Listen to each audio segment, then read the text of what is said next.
Պարոն Փաշինյան, դուք ձեր խոսքում նշեցիք, որ Հայաստանը այսուհետ այլընտրանքներ շատ է ունենալու։ Ես խնդրում եմ դուք ասեք, օրինակ, ելակ արտադրող եւ ծաղիկ արտադրող մեր քաղաքացիներին, տնտեսվարողներին, դուք ինչ այլընտրանք եք առաջարկում, մարդիկ գնացել են, թույլ չեն տվել ապրանքը տանել, հիմա ինչ անեն, թափում էին ծաղիկը, այլընտրանքը ո՞րն է, այդ տնտեսվարողներին դուք ինչ եք առաջարկում։ Եվ տեսեք, դուք նշում եք, որ մենք մնում ենք ԵԱՏՄ-ում եւ դրա ֆոնին Հայաստանը վերջի շրջանում շատ զուզ առանց սրելու, առանց կոշտ հայտարարությունների արձագանքում է Ռուսաստանից եկող ամենօրյա կոշտ հայտարարություններին։ Հնարավոր է, որ դուք երեք հանրահավաքում Աբովյանում հայտարարեցիք, որ մնում եք ԵԱՏՄ-ում, դա ռուսական ճնշումների հետևանքեր, այսինքն ճնշել են Հայաստանին, Հայաստանը հասկացել է, որ խնդիրներ է լինելու, դրա համար հստակ երեք առաջի դեմքի մակարդակով հայտարարվեց այդ մասին։ Ինչ որ ես երեք ասել եմ մի տարի առաջ, դրանից առաջ, եւ ես երբեք չեմ հայտարարել Եվրասիական տնտեսական միությունից դուրս գալու այսօրվա մեր մտադրության մասին։ Ես ասել եմ, որ մինչև այն կետը, քանի դեռ Եվրասիական տնտեսական միությանը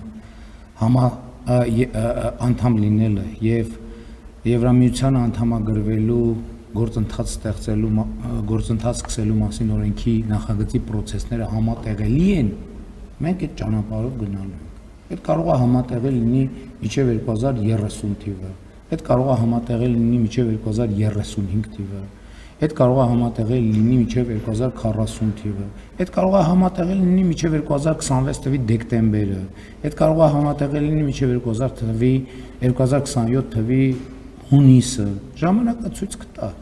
Ես էլ եմ ասում, դա մեր ինքնիշխան որոշումն է, մենք մեր ինքնիշխան որոշումները կկայացնենք, այսինքն մեր պլանում ոչ մի բան չի փոխվել, ինչ վերաբերվում է ելակ եւ վարդ եւ այլ, եթե ձեզ թվում է, թե նախկինում խնդիրներ չեն եղել, դուք չարաչար սխալվում եք, այդ նույն խնդիրները անընդհատ լինում են եւ մեր բոլոր գործընկերներին ես 2018 թվականից այդ ուղերձը հղում եմ, որ բոլոր ապրանքները պետք է արտադրվեն ստանդարտներին համապատասխան։ Ցանկացած ապրանք, որ ստանդարտից դուրս է, մենք չենք պատրաստվում մեր ինքնիշխանության հաշվին ստանդարտներին չհամապատասխանող ապրանքներ արտահանման աջակցել։ Մենք պատրաստվում ենք աջակցել բոլոր այն արտադրողներին, ովքեր ստանդարտներին համապատասխան արտադրանք են արտադրում։ Իսկ ստանդարտներին համապատասխան արտադրանքի համար 7 միլիարդանոց շուկա կա աշխարհում եւ այդ բոլոր շուկաները այսօր բաց են Հայաստանի Հանրապետության համար։ Մենք ընդհանուր Եվրամիության արտահանման դեպքում մաքսատուրքի վճարման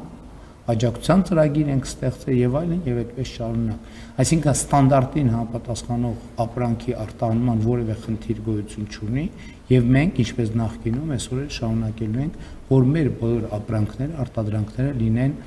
ստանդարտին համապատասխան։ Էլ չեմ ասում, ես դες կարող եմ բերել 2022 թվի օրինակը, երբ որ մենք արտահանման խնդիրներ ունեինք։ Ոնց լուծեցինք մենք այդ խնդիրները, այսինքն խնդիրները լուծվեցին ինքնաբերաբար, որովհետև հսկայական աճ տեղի ունեցավ զբոսաշրջիկների եւ այն զբոսաշրջիկները, որ պիտի չգիտեմ օտար երկրների սուպերմարկետներից այդ ապրանքները առնեին, իրենք Հայաստանում են եւ դա ձեռք էին բերում Հայաստանի Հանրապետությունից։ Հիմա այս տարի, հենց հիմա Հայաստանում զբոսաշրջության բում է եւ Հայաստանի ներսում սպառումը էականորեն ավելանալու է։ Մենք պատկերացնում ենք լավ ենք առերեսվում այդ թվի հետ, թե ինչ է նշանակում զբոսաշրջության 34% աճ։ Այսինքն դա աներևակայելի թիվ է եւ ընդհակառակը մեր ներկրողներն են, արտադրողներն են, պետք է ջանք գործադրեն, որպեսզի այդ մարդկանց հոսքի ապրանքների